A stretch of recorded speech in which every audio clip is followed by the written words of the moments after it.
Eza Karakory misy revy ato e aya ama rendez-vous am tsy magnaraka fa vonay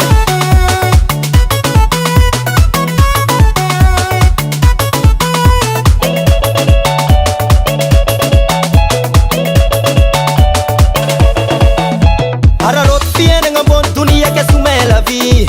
weekend ny andro mba hiboaboaka ke andeha analazy mifanotogno lavandy amy quartier andeha mibarakaraoke revy komisy adigna taly inambola foniane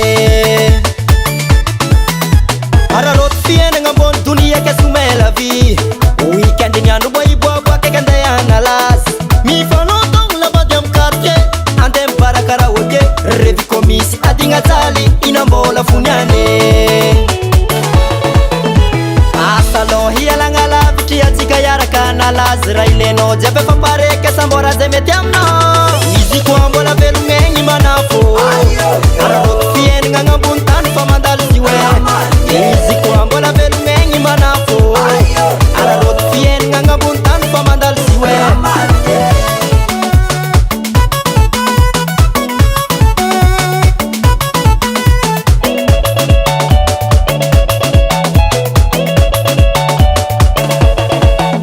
ambiance mafana tsy misy miala mandregny voamode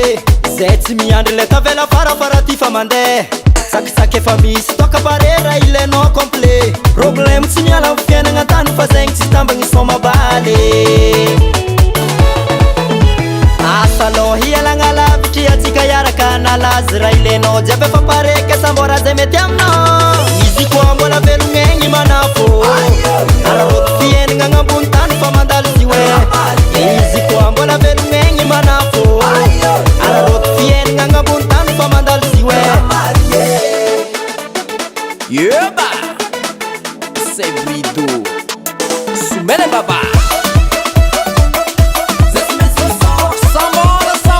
Samora la tia nossa lá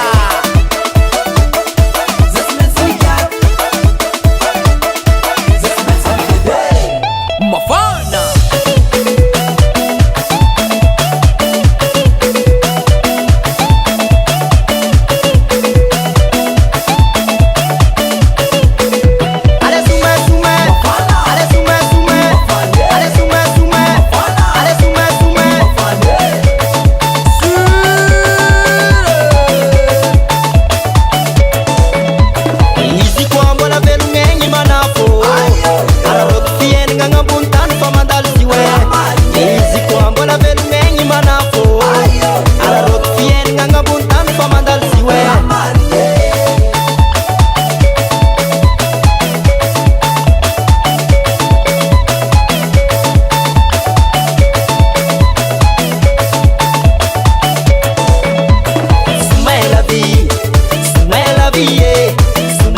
fa fiainagna tany mandalo manafo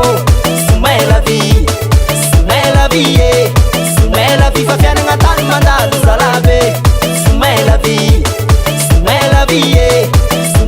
fa fiainagna tany mandalo manafo somay la vie fa fiainagna tany mandalo zalabe oi arakory anogny ananjy efa tseko ke Studio Korg.